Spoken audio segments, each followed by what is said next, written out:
મહેસાણાની વાત કરીએ, જ્યાં કડીના બલાસર ગામમાં દારૂના અડ્ડા પર દરોડા પાડવામાં આવ્યા છે। બલાસરમાં ચાલતા દેશી દારૂના અડ્ડા પર એલસીબીએ પાડી છે રેડ। પોલીસે ભગાજી ઠાકોર નામના વ્યક્તિની ધરપકડ કરી છે।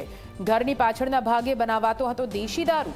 સ્થળ પર 78 બેરલમાંથી 15,600 લીટર દારૂનો વોશ મળી આવ્યો છે, જેને પણ નષ્ટ કરવાની કામગીરી હાથ ધરવામાં આવી છે।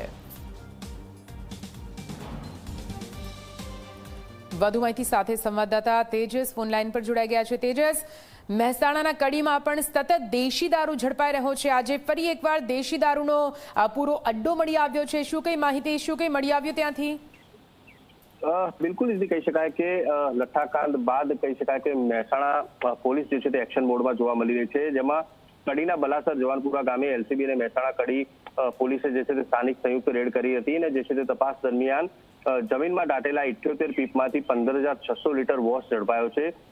ખાસ વાત કરી લીધી તો ઘરની પાછળ જમીનમાં દાટેલા 78 બેરલમાંથી 15,600 લીટર દેશી દારૂ બનાવવાનો જે વોશ હોય છે, જે મટીરિયલ છે તે ઝડપી પાડ્યું છે। હાલમાં તો કબજે કરાયેલા વોશની કિંમત અંદાજિત જે છે તે 3,90,000 જેટલી થાય છે અને સમગ્ર મામલે હાલમાં તો પોલીસે ઠાકોર ભવાનજી ઉર્ફે ભગાજી રામાજીની ધરપકડ પણ કરી છે અને તેના વિરુદ્ધમાં પ્રોહિબિશન એક્ટની કલમ 65A અને F હેઠળ જે છે તે ગુનો નોંધીને વધુ તપાસ હાથ ધરી છે। જી બિલકુલથી આભાર પૂરી માહિતી માટે।